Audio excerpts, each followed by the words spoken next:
Namaskar. Hello and welcome to PGurus channel. I'm your host Sree Iyer. Joining me today in person is Sriram Seshadri ji. Sriram ji, couple of things that I would like to talk to you about. First is this: whatever the center does, we will oppose.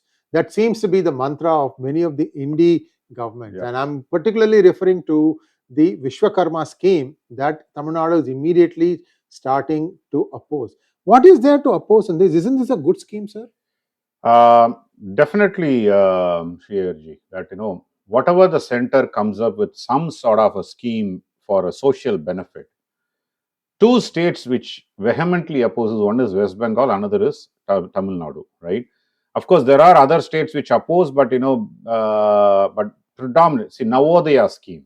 Tamil Nadu even now, because every district should have a 𝗍𝗏 school where, for the downtrodden, poor people, it is a free education, including the food, hostel, education, everything, right? And it's about, they said, Tamil, you are going to teach Hindi there. They said, no, we'll teach in Tamil. So all those changes were done. Still, DMK doesn't, go with, in spite of people like Peter Alphonse from Congress who have pleaded in assembly when he was a member of the assembly, etc. And, DMK is very vehement on not implementing that, right? Simplest reason is, in 𝗍𝗏 school comes up, people will study, and maybe Hindi they will learn, forget about it, but people will study, and then they will grow, and then economic stature will change, and then they will not listen to them, right? They want everybody to be at a lower strata, and they talk about social justice and all these as a blatant lies that they will make. So the Viswakarma, let's just, for the viewers, let's take 2 minutes to say, what is this Viswakarma scheme? It came in actually 2023 September, right? Even before this election. September 17, 2023 was the launch of the scheme. And what it does is, for a family-run business, how Tamil Nadu people, DMK twists this, I'll come to that.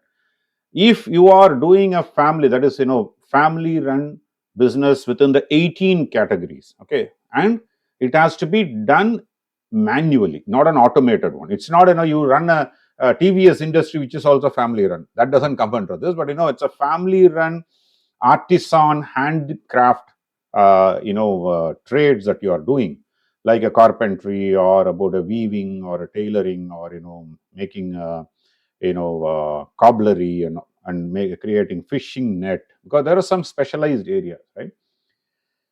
If you are doing that, and then, for the family, one of the family member, the family definition is very clear: person and his spouse and unmarried kids. They are married, they become another family. So they can actually avail this scheme, where they can get trained by your own family, for which fee is given by the government, right? For the purpose of learning, you are given a stipend for learning. Second, you can go for an advanced training at certain skill development institutions. That will also be funded by the government. The third is, you get an assistance from the bank at a very low interest rate without any collateral. What's not to like? Right? What is not to like? What is not to like? Exactly, right?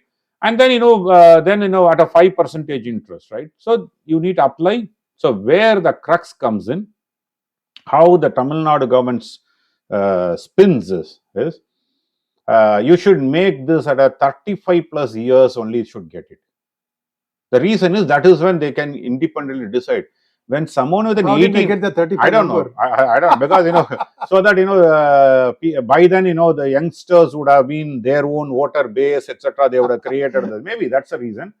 Because when someone can make a legitimate decision whom to vote for at the age of 18, why can't they decide at the age of 18 that this is the trade that I want to get into?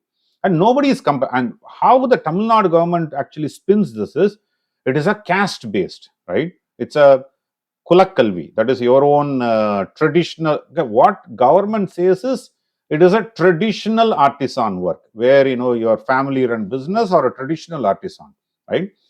And you should have already started at the age of 18. You should have been doing this as a profession, and hence you get these assistance, right?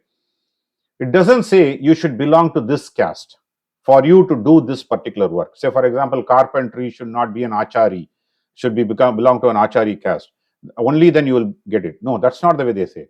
If you want to pursue carpentry and that has been your handicraft that you are doing as part of a family business, then you are eligible for, right?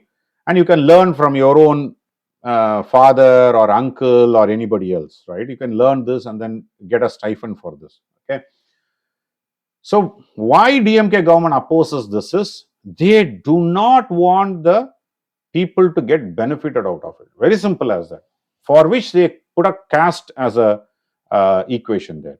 They say that you can't give it to, you can't ask someone who belongs to this caste, and then you are not allowing them to come up. You are not allowing them to become an engineer. You are not allowing them to become a doctor. Nobody stops that. If the family-run business wants to avail this, they can. So nobody is saying a cobbler's son should become a cobbler. Come on, you become a. There are instances where they have got a need, they pass NEET and then they become a doctor. They are studying in MBBS medical education, and there are people who are doing an engineering course or some other course, right? If someone wants to pursue that, see, because there are certain things or the skill is passed on from a generation to generation. For example, if you take a Kanjipuram silk, that skill set is within the family, because they don't want to reveal that. Like a Coca-Cola will not reveal its formula to anybody, right? It relies with the family. It is a huge business, that's a different story. But here, some of the skill set, they don't actually impart it to others. So they keep it within the family. These are, you could say that some family secrets too. And someone who is making this musical instruments, it's a very, very intricate skill, to get that proper sound and then selecting the wood or selecting the materials onwards. So it is from a family to family. It is hereditary wise, they pass it on to their next kith and kins, right? So they say that, okay, if you want to do that, if you want to pursue that, take the benefit. But how Tamil Nadu government, it's predominantly, I would say that another 6 months down the line, silently, Tamil Nadu will be the topmost beneficiary. I'm damn sure about it. Okay. They'll openly oppose it. People are smart. Not only people are smart, even DMK people will go and say, I will get you the loan from Viswakarma scheme. This is given by the party. By DMK. By DMK. Not by They'll put a sticker and then get it. That is how the Pradhan Mantri Awas Yojana was hijacked, and then your water for everybody scheme is also hijacked. Every central scheme they put a sticker. Jal Jeevan, yeah. So here also, Mudra loans. They said oppose Mudra loans as if saying that you want same way. You want small industries or street vendors to become a street vendor, right? Because local lending is done by all these politicians. So to remove the people from the clutches of them, they gave a Mudra loan. They opposed it. Today, Tamil Nadu is the highest beneficiary of Mudra loan and highest NPA also from us, from Tamil Nadu. Okay. So likewise, this Viswakarma scheme, brilliant scheme for developing India's traditional artifacts and household, intricate art form. It is a brilliant scheme, but Tamil Nadu opposes under the pretext of, it is favoring only, you put a caste equation to that and all those silly reasons. But I'm sure another 6 to 8 months time, we can take the statistics and look at it. Tamil Nadu will be leading in the beneficiary of Viswakarma system. But this is just a political stature that they want to present. So this is just before the Modi 3.0 started. So now Modi 3.0 has started, and what we are seeing is effectively no hold barred resistance, opposition, more disruption from some parts of the society. I'm not going to mince any words. I don't care a damn. I'm not running for politics. I'm going to call a spade a spade. This is what I'm seeing. So this is what I'm saying to you. Sir, there are some ministers, to me, they look overloaded. For example, one minister, he was also overseeing Maharashtra elections, and he also holds 3 key portfolios. How does one manage? There's only 24 hours. Okay. I think Modi 3.0, I want to say something before we go into this particular question. In spite of 240 seats, Modi 3.0 is as powerful as 3.3. Yeah, 2.0. 2.0, which is 303 seats. Oh, 303. 303 seats, okay, right? Sorry. as powerful. In fact, I'm not saying this. P. Chidambaram said it recently, saying that we all thought that with 240 seats for BJP and then, there will be huge issues, ruckus raised and all those, it will hold them, but nothing is stopping Modi. So, literally, there is a huge positive sentiments, not just coming from the public, but also from the opposition leader, very tall leader, all sudden P. Chidambaram is a very tall leader. It's a different matter. He may not win elections. He may not win elections. He may have we may not like many of the things, but he's still an intellect. I respect him as an intellect. How he uses his intellect is a different point of debate. And people actually have felt guilty of not making Modi more hands powerful. In fact, reflection of Haryana was that, right? Thanks to Haryana people that, otherwise a Bangladesh-like situation would have happened in Delhi. Yes. Because, previously the farmers' agitation that was happening in Delhi, because of Haryana was in the BJP's hand, it was curtailed to some extent. Otherwise, Delhi was have a freeway. If Haryana Congress had won, Delhi would have been entirely, garrowed, and then, that's what would have happened. Maharashtra, once again, people believed that, oh my God, we failed Modi's hand, and then let's at least strengthen him. So, people do feel that, positive about it. Let's come to, say, Ashwini Vaishnav, one such very brilliant bureaucrat. He's, I think, IRS, it's a civil servant. He had been a civil servant, and he was given railways, information broadcasting, and information technology. All three very, very powerful, ministries. I think, Modi should rethink of at least reducing the burden on. It's not humanly possible for some ministry, however great you are, can't do this.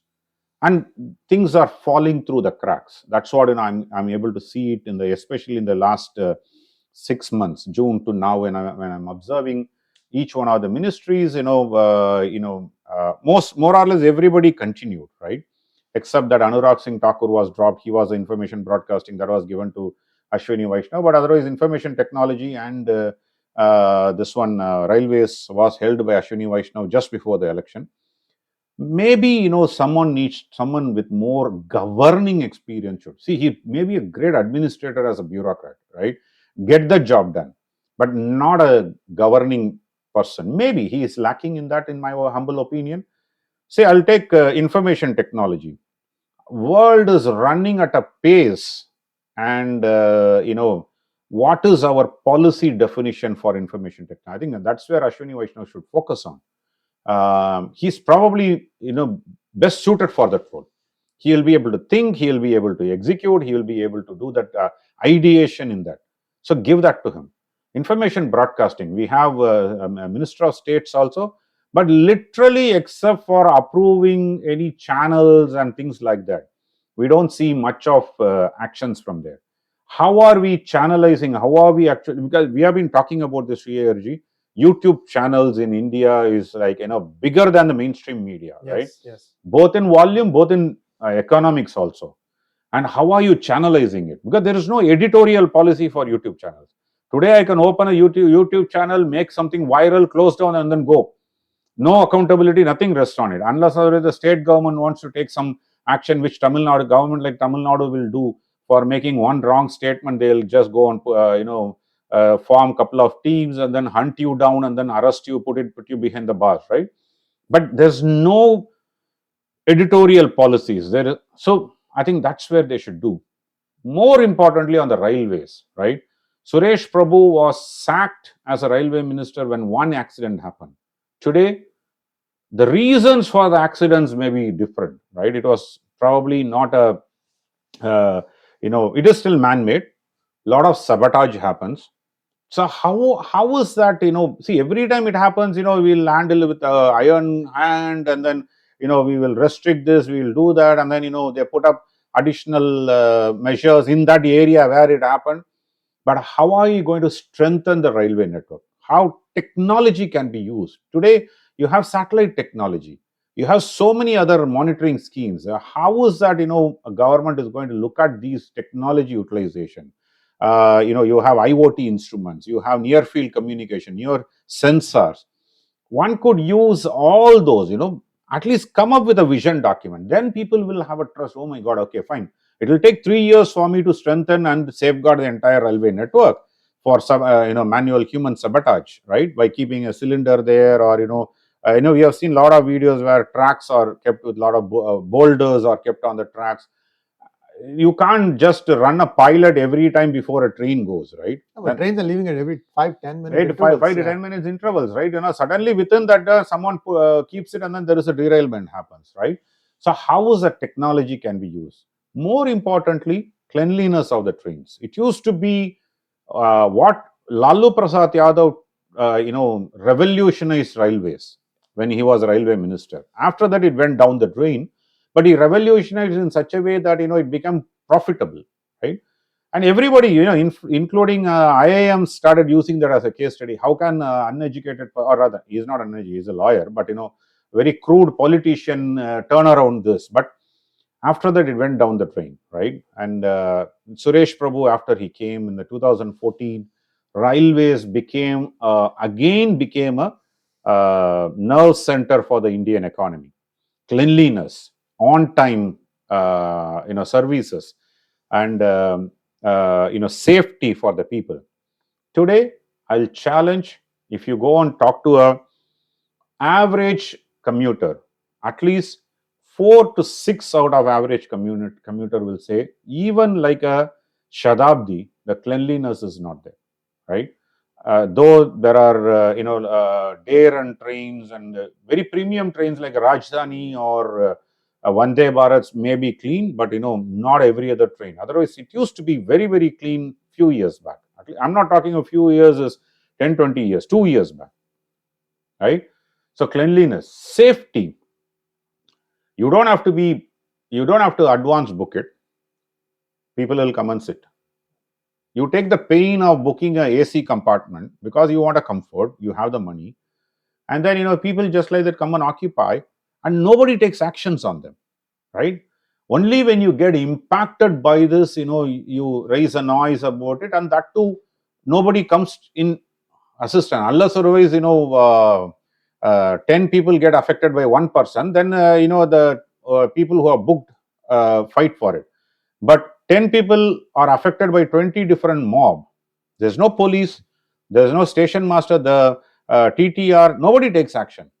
So literally, you need to share the compartment with them. So why do you go and book the tickets in advance? You pay extra for the AC compartment because you want to travel in comfort and travel in safety. And because someone else is there, traveling along with you, who will get in or get out at any point in time, I know it's not safe. It's no longer becoming safe. I think, this is where I'm talking about the nerve center. I'm more worried because the nerve center of the economy, Indian economy, is railways. People cannot deny that. You want to privatize it very quickly so that they will take control of all these things, right? Or handle it effectively. Empower the station masters, empower the police. Railway protection force exists, and for what? People don't even know that, right? I think this is where I'm more concerned about the railways. I'm not worried about any other ministries, because roadways and railways, or these are some of the aspects that actually can disrupt your economy a lot. In fact, we talked about GDP decline and all. So far, the railways' poor performance or declining performance has not impacted the GDP or economic growth at this point in time. But when the spiraling effect starts happening, this will actually add momentum to the decline. I think that's where Modi should spend more time and energy to relook at who are the ministers actually evaluate the performance of the ministry, right? People used to do that. Nitin Gadkari, Sushma Swaraj, when she was there as an external affairs minister, was active. Jaishankar too is very active, right? So one needs to evaluate the cabinet and then reshuffle should there be a need. Viewers, some of you will say, wait a minute, we cannot privatize it. How will two different companies coexist? Let's say one train goes through one private company's ambit and goes to the other one. How will that management be? All sorts of questions will be asked. Go back before independence. You know how it was? If supposing the train was entering Kingdom of Hyderabad, okay, all that would change is the plate will change. That will say Nizam's Express. Train name will change, train number will change. Everything else will be the same. Everything worked smoothly. So this is not at all, this is not Brahma science. Okay? This is not that hard. So don't give me that BS. You can do it. Now, the point is, railways is your nerve center. Take care of it. That's all we are saying. Thank you so much, sir. And viewers, we are going to be back again with Sriramji. I mean, hopefully his schedule comes back and then he will give us more time. He's really running hard right now. And hopefully, we'll get to know more about him. I hope you like this thing. By way of comments, do give us your feedback, because we are not going and looking at the day-to-day events. We're looking a little bit more at a systemic level. What can we do to make this thing, this great Bharat, to go to the next level? And this is already happening in some places. There is more work needed. Thank you once again, sir. Thank you, sir. Thank you.